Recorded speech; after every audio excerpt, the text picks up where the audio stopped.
Gidip pozdrav odjelio Boga Sina. Iz daleka primi pozdrav odjelio Boga Sina. Specijalno da pjadamo, brata.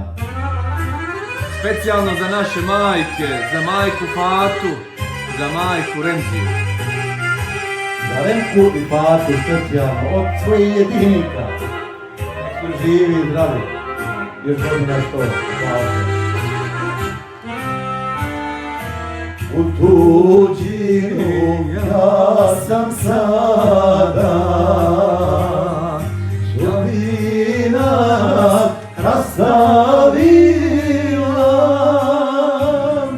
Da li ću te ikad više ja vidjeti, majko mila? Da li ću te ikad više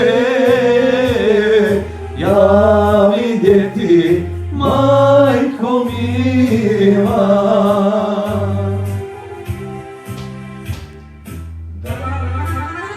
Otekana. Raditi to.